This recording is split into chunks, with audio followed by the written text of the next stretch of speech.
बिस्मिल्लाहिर्रहमानिर्रहीम। अस्सलाम वालेकुम व्यूअर्स। हाशमी ऑर्गेनिक फार्मिंग में खुश आमदीद। कैसे हैं दोस्तों आज की वीडियो कपास की फसल से ज़्यादा पैदावार, फूल गुटी का यकीनी तहफ़्फ़ुज़ और फूल गिरने के अमल का मौसर कंट्रोल और इसके अलावा कपास की फसल से 40 मन फ़ी एकड़ से ज़्यादा पैदावार हासिल करने का पैदावारी मंसूबा लेकर हाजिर हूँ। दोस्तों कपास हमारी एक अहम नकदावर फसल है। कपास की फसल जितना ज़्यादा सेहतमंद होगी उतना ही बेहतर तौर पर बीमारियों के ख़िलाफ़ लड़ने की सलाहियत रखेगी। इसलिए ज़रूरी है कि आप वक्त काश्त, आबपाशी और खादों का मुतनासिब इस्तेमाल करें ताकि फसल अच्छी हो और मुनाफा भी ज़्यादा हो।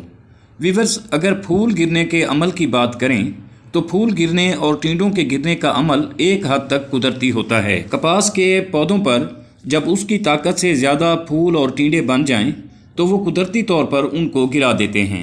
लेकिन बाज़ औक़ात फूल और कच्चे टींडे हद से ज़्यादा गिरने लगते हैं तो इसके लिए खादों और पानी का मुतनासिब इस्तेमाल ज़रूरी होता है।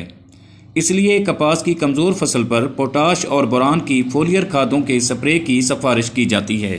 पोटाश और बोरान का स्प्रे करने से फूलों और टींडों के गिरने यानी केरे के अमल को रोका जा सकता है और इससे केरे को रोकने में बहुत मदद मिलती है। और व्यूअर्स, अगर फूल आवरी के वक्त जैसा कि आप वीडियो में देख रहे हैं अमाइनो एसिड, बोरान और ग्रोथ हार्मोन के स्प्रे किए जाएं तो फूल और टींडे गिरने का अमल काफ़ी हद तक कंट्रोल होता है और फसल सेहतमंद और शानदार हो जाती है।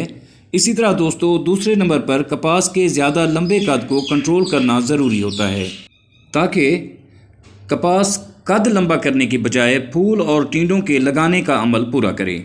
इसके लिए कम से कम नाइट्रोजनी खादों का इस्तेमाल करें और आबपाशी भी कंट्रोल करें। याद रहे कि कपास एक रेगिस्तानी या रेतले इलाके का पौधा है, इसे कम पानी की ज़रूरत होती है। ज़्यादा पानी देने से कपास की फसल ख़राब हो सकती है और पैदावार भी कम आती है।